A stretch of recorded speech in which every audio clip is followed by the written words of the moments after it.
In FPL this season, we have been blessed with some very quality midfielders, but a lot of us are debating which ones are the best. And in today's video, I'm going to do a tier list to decide which ones you should be having in your Game Week 1 drafts. Now, before we dive into today's video, I just want to say that we are trying to hit 6,000 subscribers by the start of the new Premier League season. So if you do enjoy any of the content that you see on the channel, please be sure to like, comment, and subscribe. So let's take a look at the tier list we've got here. We've got Essential, we've got Great Pick, we've got Mid, we've got Risky, and we've got Avoid. We've got a lot of midfielders to go through. There are some, obviously, I've missed out because otherwise we'd be here forever. So there are some that I have missed out, but let's just dive into it. Let's go first. First player up is Harry Winks. Now for me, I think Harry Winks is going to go in the great pick category. Obviously moved to Leicester last summer, played 45 games for them, and I think if you are looking for a 4.5 million, he is probably going to be the best option this season. So I'm going to put him as a great pick. Obviously he's realistically just going to sit on our bench. He's not going to be in your starting 11 at all, but I think for bench players, he's probably the best one for 4.5 million. Next up is KDB. I'm going to go for great pick on this one. Now, the reason is for this. I think at that 9.5 million, it does make it difficult when Phil Foden is at that price point. But obviously, Phil Foden's played a couple more games at the Euros, so maybe KDB gets the nod ahead of him over the first couple game weeks as well. And if you look at his data from last season, 18 games and 14 goal involvement. That's ridiculous. That's very good goal going. His per 90 as well is absolutely phenomenal from last season. We know what this man is capable of. I think if I was to pick between the two, I probably would say Foden's the better option, but I still think KDB is a very decent shout. Next up is Morgan Rogers. I'm going to put him in the risky category. I think he's a very good pick, but at the same time, like, we're not 100% sure of his minutes, whether or not the Diaby situation is going to sort it out, what Leon Bailey's role is going to be. But I think if he can secure good minutes over pre-season, he'll definitely be a solid option. Next up is Harvey Barnes. I'm going to put him in the mid category. Newcastle have some pretty decent fixtures to start the season, but I think there are probably better players to go for. I'd rather spend that extra million and get Anthony Gordon, in my personal opinion. Next up is Ross Barkley. I'm gonna put him in the avoid. I know he had a pretty good season for Luton last year, but realistically, I think when Bailey's at 6.5, you got Rodgers at 5 as well. If those guys can secure pretty good minutes, I don't really see Ross Barkley being a decent option. So I'm gonna put him in the avoid category for now. Who's next? Pedro Neto up next. Again, probably another one I'm gonna put in the avoid category. Because Wolves fixtures, especially at the start of the season, just not worth going for. And obviously, we are rating people on their Game Week 1 kind of abilities and beyond that. They've got Arsenal, Chelsea, Forest, Newcastle, Aston Villa and Liverpool. That is a really difficult start. I'd probably say maybe like 1 win at best. Maybe they could even start the season with 0 points going into 7 games. So any Wolves players in here probably going to end up in that avoid category. Next up is Kluivert. I'm going to put that one in risky. I think he's an okay pick. Bournemouth have got, some steady fixtures. And he is, pretty good for predicted points on Fantasy Football Hub's model. For, obviously, predicted points for 5.5 million. So I'm going to put him in risky. Next one is going to be Diego Jota. Again, I feel he goes straight into the risky category. High risk, high reward kind of player. They've got some really good fixtures, have Liverpool. But, obviously, there are 6 players fighting for 3 positions. So I think he could be a little bit of a risk for that one. Next up is Scott McTominay. He's going to go straight in the avoid category. Don't really think there's any kind of reason for him to be in your teams. He's not playing for Scotland. Very different role for Manchester United. Next up is Kulusevski. I'm going to put him in the risky category. Spurs' opening 2 fixtures are pretty decent on paper. Leicester and Everton. Then it's Newcastle and Arsenal after that. So I think there's better picks, but, I think there's better players as well from Spurs to go for. So Kulusevski, he's going in the risky category. Next up is Pereira. Now I'm going to put him in the mid category. Coming in at 5.5 million.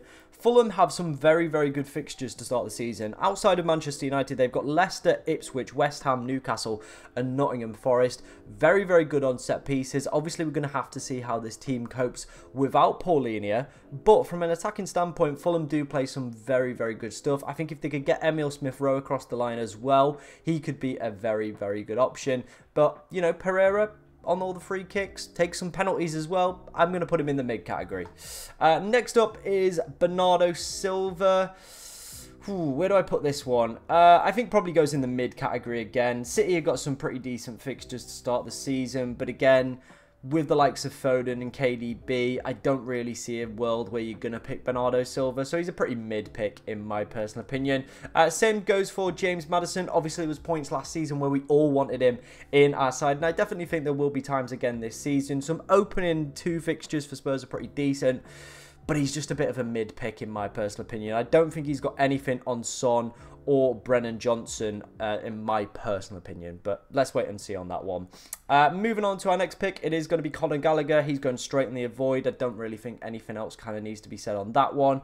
John McGinn's up next. I'm going to put him in the mid one. 5.5 million could be a decent shout with some pretty good fixtures for Aston Villa. You know, popped up with a couple goals. Also takes some penalties for Scotland. So, you know, with Douglas Luiz leaving, you imagine it's going to be Ollie Watkins, but there is the potential that McGinn at 5.5 could be the penalty taker, and that could be, you know, a very, very saucy option. Next one is going to be Cole Palmer. Now, for me, I like Cole Palmer. I really, really like Cole Palmer as a pick, to be honest. I can't lie about this one. I think this could be a potential great pick, to be honest. After game week 1, Chelsea's fixture run is just a wall of green. Wolves, Palace, Bournemouth, West Ham, Brighton, and Nottingham Forest. So definitely some captaincy-worthy games in there. Obviously, he's coming in at his elevated price, and I don't expect him to get the same amount of goals as last season, but could chip in with a few more assists. Now there are, you know, players like Nkunku. Jackson feels a little bit more settled to the league as well. So he's going to go in the great pick category. Mainu, he's going to go in the avoid. I think he's like 8% owned, 5.5 million, scored very minimal goals. So yeah, I'm not going for that one.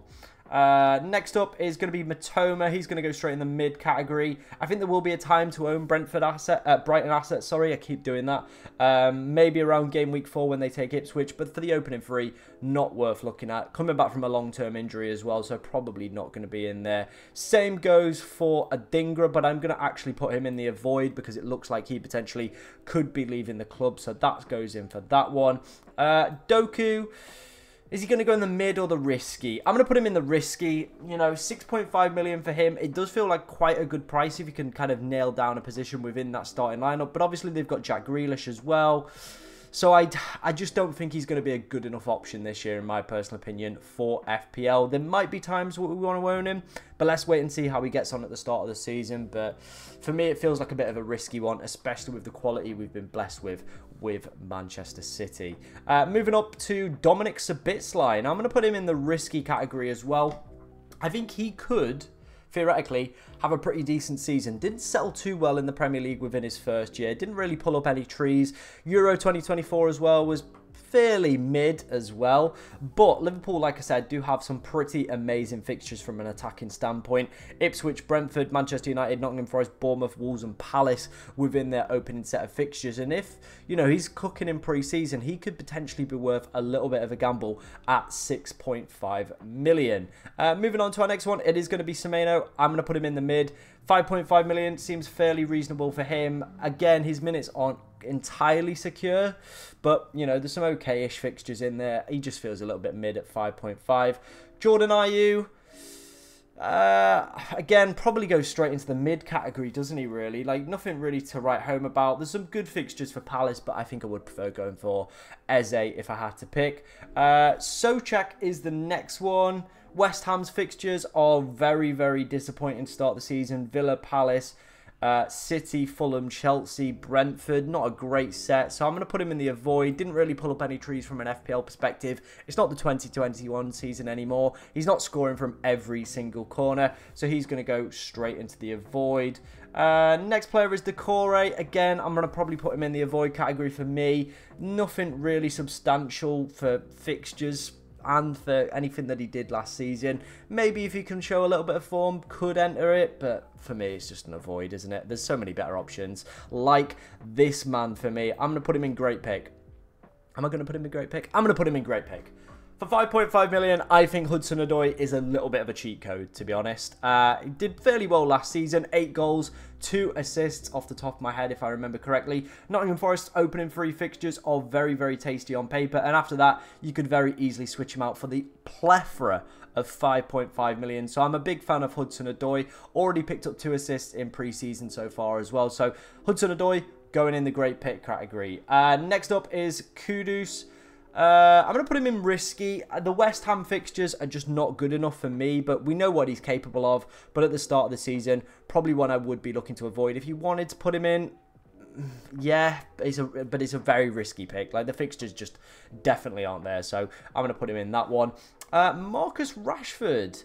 I'm going to put him in the mid for now, because the United fixtures are okay. They've got Southampton and Fulham within the opening few games. There's some very difficult fixtures in there as well. Liverpool, Aston Villa, Tottenham, even Palace were showing some very, very good signs towards the back end of the season. But if he can get himself back to the form we saw 2 seasons ago, he will definitely be a great pick at the price point he's come in at this season. But for me, right now, he's probably going to go in a mid. I definitely think there's a lot better midfield options over him.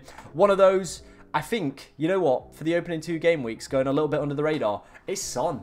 Like, realistically, if you're wanting to look for a player that could haul within the opening 2 game weeks and be very, very low owned, it could be Son. Because, you know, Spurs have got Leicester, Everton, then they've got Newcastle and Arsenal. It does tail away after that, but those opening 2 games, you know, it offers you, maybe if you're not going for the likes of Mohamed Salah or Haaland for match day 1 or match day 2, you've got a pretty decent captain in Son, who takes penalties. Very, very good. We've seen him win the Golden Boot in previous seasons in the Premier League. I think this guy has come in arguably underpriced at 10 million. He probably should have been the same price as Cole Palmer, because they're both on penalties and both very capable of some saucy little things. Moving on to our next pick, it is going to be Martinelli. I'm going to put him in the mid category for me personally. Arsenal's fixtures, I'd say the opening 5 are very difficult on paper. I think Wolves is pretty easy. But then Aston Villa, Brighton, Tottenham and Manchester City after that, probably not worth looking at up until game week 6.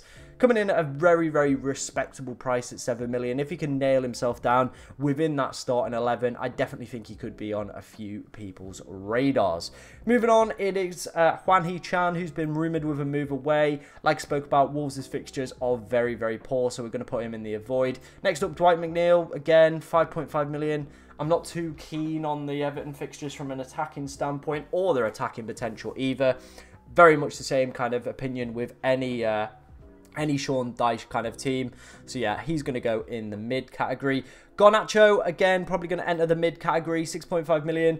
I think if the fixtures were definitely better on paper, I think he would be in a lot more people's teams. And I do feel at times this season for 6.5 million, he will enter some conversations and start to work himself in quite a few teams. Morgan Gibbs-White, I'm going to go great pick. The opening 3 fixtures for Nottingham Forest are exceptional. I've spoke about them quite highly already. He is the key kind of taker of everything for Nottingham Forest. Fits that talisman. 6.5 million. After those 3 fixtures, you can hop on to a different 6.5 million, because as we're seeing, there are plenty of great options. He's going to go in the great pick category as well. James Ward-Prowse, I'm going to whack in the avoid category. You know, he takes free kicks. That's about it. That's all he's really famed for, isn't it? So for me, he's just going to enter that category. West Ham's fixtures, as we spoke about with Souček, not really worth any consideration either. Next up is Diaby. I'm going to put him in the mid. Obviously, there's rumours that he might leave the Premier League. I think if he stays, he could be a really, really good pick after match day 2. Aston Villa's fixtures at that point, all green. Leicester, Everton, Wolves and Ipswich, a really, really good run for a very good attacking side. His per 90 data and data in general last season was very, very good as well. So I definitely think if he does remain in the Premier League, will be a decent option. Just, you know, there is some risk of rotation. We've spoke about Rodgers. We've spoke about Leon. Well, we haven't spoke about Leon Bailey, but he's coming up, so he's another player as well to potentially consider from there. They've signed that guy from Hull, Philogene, as well. So lots of kind of competition for places, but yeah, let's wait and see on that one. Next up is McAllister. Again, very similar to kind of Dominic Szoboszlai. fits that kind of risky category. Again, we're not really sure how this Liverpool side is going to function over the course of this season, but they've got some really, really good fixtures, so definitely worth some consideration to these Liverpool assets. But again, it is a high risk, high reward strategy. Next player is going to be Alex Iwobi. Now, I'm going to put him in the mid category for now. Fulham got some really, really good fixtures after the United game. Leicester, Ipswich, West Ham. Did okay at times last season. Obviously, we know he's, capable of some very, very good moments in the Premier League. But again, just feels like there's probably better players over that period. Maybe I could downgrade him to the risky category, but I think, he does start within that front three. And if they manage to get Emile Smith-Rowe, they could be a pretty potent attack as well. So I'm leaning a little bit more towards Fulham's potential for their players as well. Alanga, he's going to enter... I'm going to put him in the mid. He's going to go in the mid. Very similar situation to Hudson-Odoi and Morgan Gibbs-White. Both of them have got really, really good, fixtures. Alanga's data as well last season was okay. He comes in at the 5.5. I think if I was to pick between the two, as you can see, I have obviously favoured going for Hudson-Odoi over Alanga. That's my opinion on that one. Luis Diaz, he's going to enter the risky category again. Very similar with all the Liverpool midfielders. They're all fighting for 3 places within that starting 11. And I just think for me personally... I just think for me personally, it's too hard to call who's going to start in that front 3. I think outside of Salah, we don't really know. It's a new manager. He's obviously going to be testing it out over the course of the season. Luis Diaz as well was in the Copa America final as well. So he's going to be late back from there and maybe miss large parts of pre-season as well. So I think he's going to enter the risky. Could pop off with the good fixtures, but at the same time, probably not worth looking at the moment. Pascal Gross, I'm going to put him in the mid. Very, very decent for bonus points because he's involved in absolutely everything. But the fixtures for Brighton, Manchester United and Arsenal 2 and 3, not really worth any consideration, but still an okay pickup. Leon Bailey is the next one. And you know what? Leon Bailey enters the conversation, but where does he go? Because I think he's above mid. I'm going to put him in great pick. I'm going to put Leon Bailey in great pick, for my personal opinion, right? And here's my thoughts, right? This is why I think Leon Bailey is a great pick. His per 90 data last season was absolutely exceptional. Like, ridiculously good. I think it was like 0.48 goals per 90. Unbelievable stuff. After, match day 2, the fixtures are phenomenal. Even match day 1, West Ham for XG conceded last season were dismal. Villa at home against Arsenal as well. They beat them there last season. Could that happen again? I think so. Why not? Why not? It very much could happen again. So I'm going to put Leon Bailey in great pick. I think he's going under the radar and he's going to be in my team at the start of the season. Could be a little bit of a differential in my personal opinion. Right. Next up is Sterling. He's going to go in the avoid category. Chelsea's fixtures are pretty decent after match day 2. But again, no, fuck it. We'll upgrade him. We'll upgrade him to risky. We'll move him away from avoid. I think he's definitely worth a little bit of consideration, but when you've got people like Palmer, it's just not worth thinking about, is it, to be honest? Next up is Trossard. I'm going to put him in the risky. He's going to go in the risky category. Again, Arsenal's fixtures, like I spoke about, up until match day 5, not the greatest. But Trossard has that ability to just... His per 90 data is absolutely phenomenal. I feel like I'm saying that about a lot of players, but his is really, really good when he does feature for Arsenal as well. Proven Premier League player, but again, it is those risk of minutes and difficult fixtures. Anthony Gordon is going to be the first player we're putting in the essential category. His home record last season was phenomenal. Second best in the Premier League. Smashed it for Newcastle last year. The opening 2 fixtures for Newcastle, even the Tottenham game as well, really, really good record for Newcastle at St James's Park. So if you look at those opening 5 fixtures, Southampton, Bournemouth, Tottenham, Wolves and Fulham, great set of fixtures. He's entering the essential. I imagine he's probably going to be close to 50% owned come the start of the game week, so he's going straight into the essential category. Bruno Guimaraes, he's going to enter the mid category. Newcastle, like we just spoke about, they have the really good fixtures. But for me personally, he's not a player really that lights the world alight, is he? He's just one of those that does okay on the bonus point metrics because he is involved in breaking up play, you know, passing, stuff like that. But he's never ever going to come away with a mega haul. So he's a mid pick. If I had to pick between the two, Anthony Gordon obviously is gonna take the biscuit.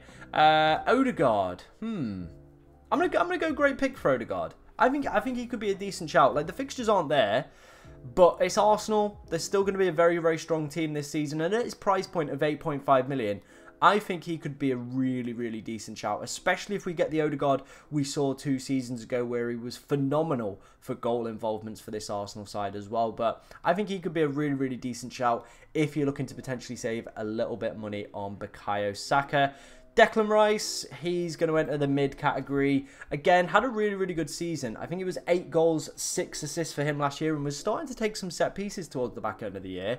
Obviously coming in at a little bit more of an elevated price point this year, which I do think rules him out. I think if he was coming in around that 5.5 again, with this new role that he's taken up at Arsenal, he could have entered the great pick categories. But for right now, going to enter the mid ones.